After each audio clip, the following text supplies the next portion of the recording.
We're here today to discuss in detail and in depth this incredible Dumble Overdrive Special that was built specifically for and in working with Oliver Leiber. Still has his original name tag with details on the back. Mr. Leiber is a prolific producer and songwriter in Los Angeles and guitar player.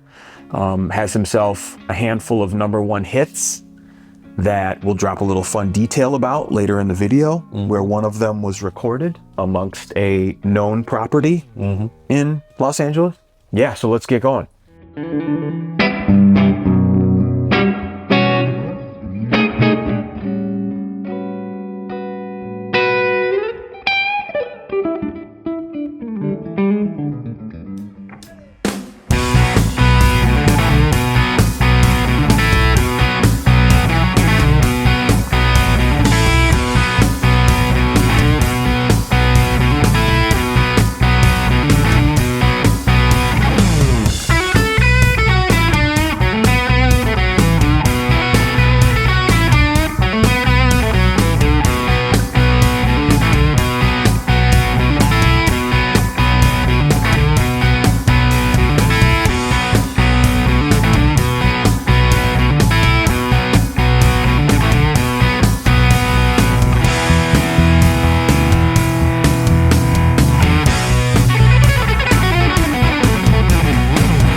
I apologize in advance because at any moment I might get a text or a phone call regarding this collection and I will have to take it. That's the right way to start this video. This is Daniel. This is Nathaniel. My name is James.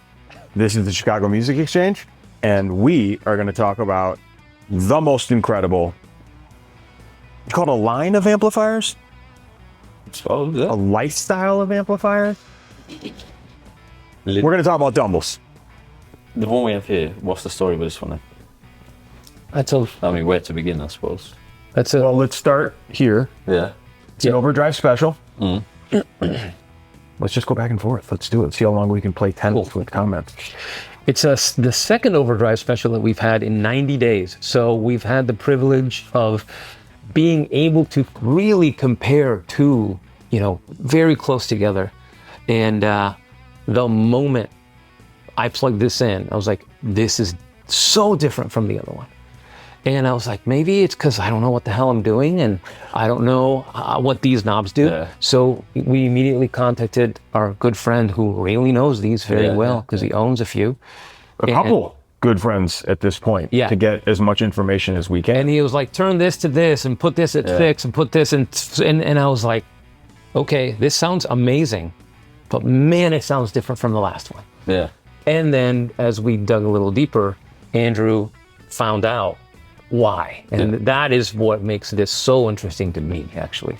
This amp was made for Oliver, or Ollie as he's affectionately referred to. And he spent a large amount of time going back and forth with him, essentially obsessing about the clean channel. And that's obviously what Daniel had discovered in it. This amp was in use as his specific amplifier through those key years of the music that he worked on. And you totally get, once you dig in deeper to who Oliver is and the type of music that he played, why this amp sounds like it did, and how amazing Dumble is that he was able to capture and, dial in based on his playing style what this needed to do. I would have loved to have been a fly on that wall where him and Dumble were talking about how this came to be. That would be incredible. When this customer found out about us having this amplifier and contacted me about it, he then turned right around and contacted Ollie about it.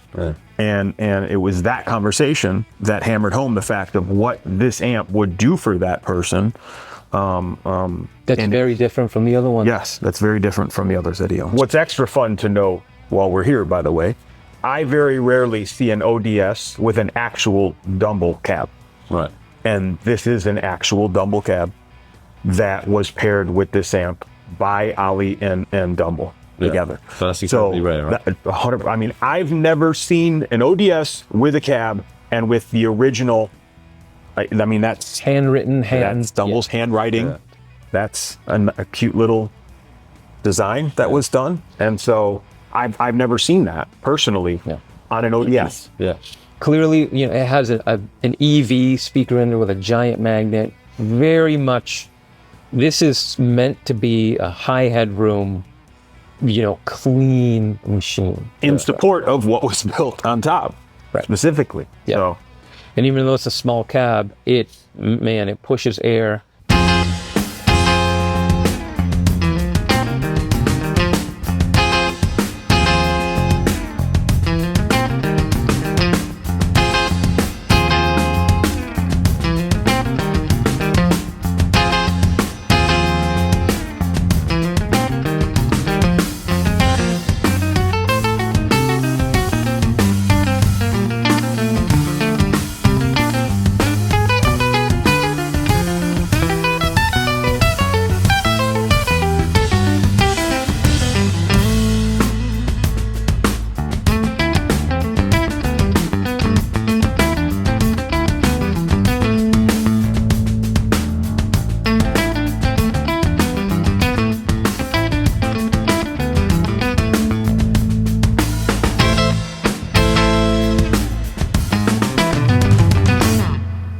he was known to have made roughly 3 to 4 amps, complete amps a year. Right. And then it's my understanding that as the years went on, to include refurbishing other people's used purchases or modifying an existing Fender or Marshall chassis, that it became 5 to 10 total amplifier touches a year. But I don't know how long that went on for. How he started, by the way. He started by modifying Tweed and early Fenders and Marshalls. That's how he started, modifying those for people. Well, now, essentially, what did he do, though? To those early ones, what did he modify? What did he do? So that's a really good question. If I may try to answer, this is what I understand. I never met the man, and I really wish I had, but we have good friends who worked closely with him for many, many years and have had a few of these to know that one of the things that he did is he individualized builds. They were bespoke. Which is why there were so few a year. Right. You know, so he would meet with you in a room and ask you to play, and he would watch you play, and he would look at your technique and ask you questions, figure out what your preferences are, who maybe your influences are, I imagine. And then he would build a circuit around that. Truly a bespoke experience. I mean, to watch someone's technique and figure out, I mean... But that's also why people would acquire a used one and bring it to him, and then they would voice it. I mean, find that so interesting. We both read the stories of Carlos and his first acquisition, and how he acquired a used one for his first one, and then brought it. And the thing is that Dumble himself recommended, he's like, look, your wait time for a new one is going to be this many years. So if you go find a used one, bring it to me, and I'll individualize it for you. It's a lot easier for him to do that. But that was always the bag. Even then, over the years, as I was in and amongst people acquiring them or interested in one, it was always until he knew exactly who the person was that was going to be the end user. There was no order a Dumble that existed. Now, have you seen those kind of modded ones? Oh, yeah. Yeah. Sold some, too. Yeah. The first 2 Dumbles we had here were modded. One was a modded Fender, and one was a modded Park head. That was so loud. Oh, wow. That so loud. Went on to have a famous life. That famous life after we sold it. Yeah.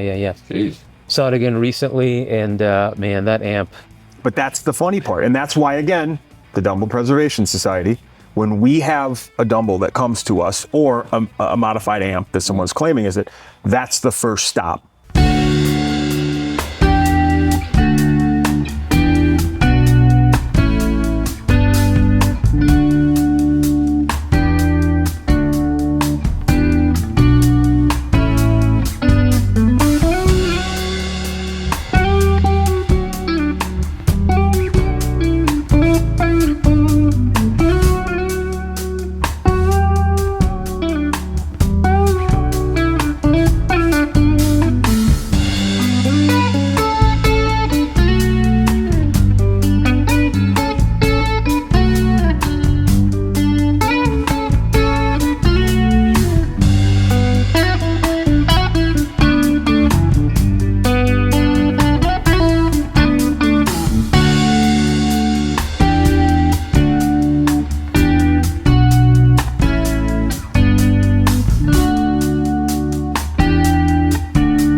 a lot of my first introductions, I didn't get a lot of why. It was just, this is a Dumble, and it's almost like it has a glow, like the briefcase in Pulp Fiction type thing, where you're just like, okay, well, I know it's ethereal. All the things we're talking about add to the mystique of the whole bag. Yeah. And then lump in the fact that the famous players who have used them, they have a sound that people have chased forever. I mean, you want to sound like that person as close as you can. And so once I learned more about why they are what they are, besides all of the mystique that built it up, and to know that each one has its own character for a reason, that's why he's doing so few. He never wanted to mass produce, although there were a couple attempts to try and do that. It's not an easily, you can't, that part of it, that nuance, that individuality, you know, it's what makes it so cool. You can't just reproduce it. And the guy wasn't like setting out to be mysterious or like trying to be famous and only sell to famous people. You're just making killer amps. There is no letdown. I mean, you know, you always experience that somebody builds up a movie too much and you're like, this is kind of shite. Like, because there's so much about it. But when you go and you actually do this, I mean, not dissimilar to like when we had that massive Marshall collection and you were like a kid in a candy shop downstairs, when you're like, you hear iconic tones. That's it. It's the tones that you can never replicate in your bedroom. Yeah, and when we make videos of this stuff, you know, we're putting a mic in front of it. People are listening on their phones, and people are like, "Oh, it sounds like any other amp." And it's just like, but it is an amp. Yeah. When you're playing a burst, it's just like a modern Les Paul. I mean, that's true, actually. Think about it. That's one of the most enduring designs throughout, you know, decades is the guitar. It hasn't changed very much at all since its inception. So, it is just another amp, but very few were made. Yeah. They're all bespoke. I mean, the people who own them and play them and swear by them, there's a reason for that. A reason for it, I mean, from my personal experience, like you're on about a Les Paul there. Like when I was a kid, you'd read about these guitars that are like, you know, whatever price, and you think, fucking, why do that? That's insane. Do you know what I mean? Like, who's doing that? But then you plug it in, and it's like, oh shit, that's Led Zeppelin 2. That's that into that particular amp. I can't get that any other way, you know. Yeah. And you know, when Bonamassa played Chicago Theatre, and he let me go join the sound check just to mess around with his Les Paul. Here's the two Marshalls and the two combo Dumbles.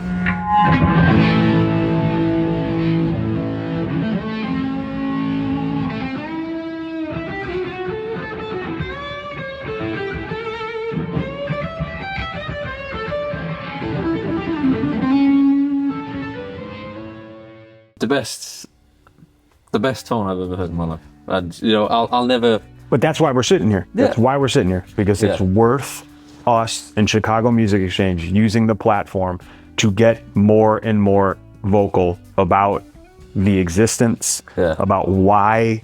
Again, hopefully down the road we start doing more about who he is and was as it pertained to creating something like this. Because it's worth it.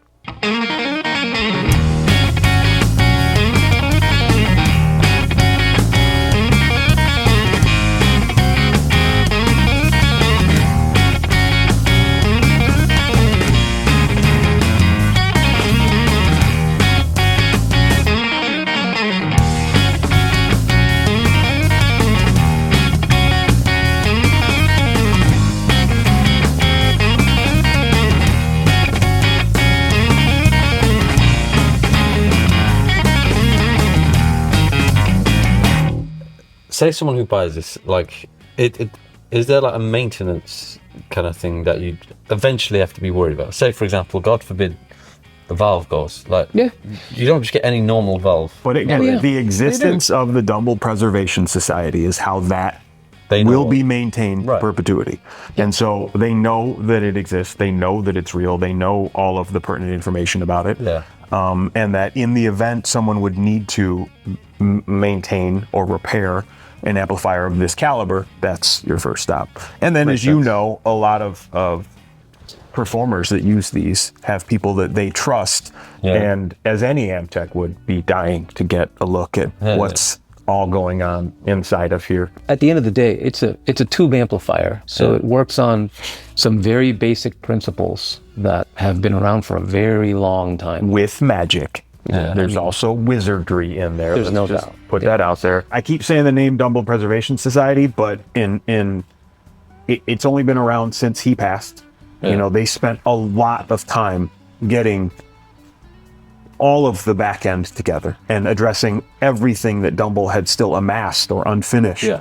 And there was, I think it was a year-long process just to address amps that belonged to people that he had for a long period of time. And then inventorying the parts they have that Dumble had still been acquiring. Yeah. I still want to reach out to them continually and learn more about the process, about why. And even like this amp coming to us, there were things that I didn't know, even these little stories. Like now, this one has kind of opened the book for me on an obsession to go back, revisit amps that we've had, and essentially try to say, can you explain to me why? Or based on your understanding of his process, what more we can learn about it. This occupies a space that the Burst does, that the eternal 1958 to 1960 Gibson Les Pauls do. And there being such a finite amount of them, and him operating it in secrecy essentially for a majority of his life, it's kind of exciting now that they've put this group together, that we're starting to experience them more, because it is the pinnacle of an amplifier, and that entire category segment all boils down to this part of it. And the cool part about us doing this right now, and the videos that will come in the future as we get more of these, is that you'll start to see that we're all going to pick up and learn more stuff about them. There's no book.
If you have a Dumble, you want it. Bring them out. Yeah. If you have a Dumble, we would love to speak to you about it. Yeah. We can learn more about it together. This one's more. Take the journey. This one's more rare than the previous one, though, right? Technically, by the way you. Well, it's more rare because the two of them work together to make a cab to it. Yeah. It's more rare because of the specific effort and emphasis that went into the clean channel of it and the clean characteristics That's of the the thing, the amplifier. only thing that makes it rare, because most of these, by the name, you can imagine that most people were gravitating towards this because of the overdrive. Now, this has a great overdrive. But yeah, Ollie wanted a great clean channel. Yeah. The previous one we had, he also worked directly with the studio who wanted an amplifier to do a specific thing. All of that element was still there, but it was an overdrive special that sounded more like some of the other overdrive specials we've heard. This one sounds different because Ollie wanted something different. Yeah. Overdrive Special would be the most produced model. Right. I believe there's only like 12 or something steel string singers, which I'm told that they haven't actually ever seen all of them. And I but don't know why that amp is so famous. known to be 12 of them. Yeah. As some of you might remember, we had a Dumbleator. Yeah. I didn't think it was that big of a thing. I assumed because of its size and its application that there would be a lot of them. And I got a phone call that there was like 21 of them ever made, not knowing that that could do that to something that we all were already impressed with. And I think that this amp has a little bit of that kind of voiced into it, actually. Of what that Of the ODS Dumbleator. with the Dumbleator attached. Right on. That makes sense. Yeah. I heard it's not the same. I'm not saying it's got a Dumble built in, but there is an element to the low end and the richness and the kind of the attack that it has that's different. That reminded me of that experience for sure. I hope that the three of us are going to be doing this with some form of regularity about these incredibly iconic amplifiers. We here at Chicago Music Exchange are super excited to get deeper and deeper into everything Dumble. Learn more every time. Is it okay to say that we already have the next one lined up and we'll be here soon, or is it too soon to say that? I think it's appropriate to say that. As always, I try to tell anybody that reaches out to me, so many things go through Chicago Music Exchange that don't make it into this format. Reach out, say hello, DM us. We always have stuff that isn't out there lingering here in the vault, making the rounds at the store. We've had this amplifier for a minute, trying to get to know it and do stuff with it. It is already sold. So this was fun. I can hang out with you guys in a videotape fashion at any point. Drew knows to delete about 60% of this, but we've got the meat of why we sat down, which is how incredible they are, how unique and interesting each one is. And I think the three of us are a good group to put each one of them through their paces and bring it to you guys. So I like stuff. I hope you guys like stuff. I like stuff too. Right? Yeah. I like it. You like that. I don't always do that. I got a kink in my neck and we're going to deal with it. So, all right. Thank you.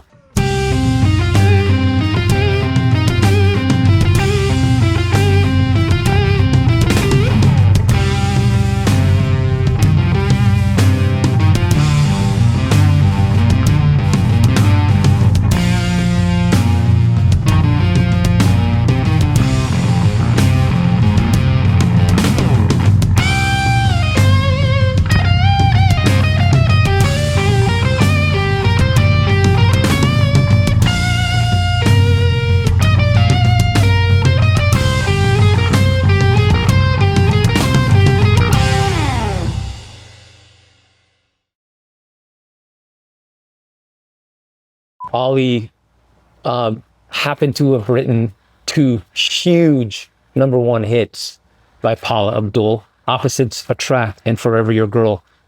I think you could probably buy several Dumbles. With those 2 alone. Yeah. Yes. For sure. Not to mention many other things that he produced and wrote. He was primarily a producer and writer. Prolific fusion, jazz. That's what I heard. Yeah. That's what I heard. Yeah. Which makes sense why this amp sounds the way it does compared to others. Is it bad that I don't know those songs? You know those songs, you just don't know it. Is that 1 step forward, 2 steps? Yes. Is that one of them? Yeah. Yeah, that's a good song. They're great songs. Fun little stat that will confirm if it's cleared for public consumption. One of those #1s was recorded in Nerdville, but not when it was Nerdville. I love that story. Because the former owner of that house was Ollie. That's quite the connection. Isn't it crazy? Yeah.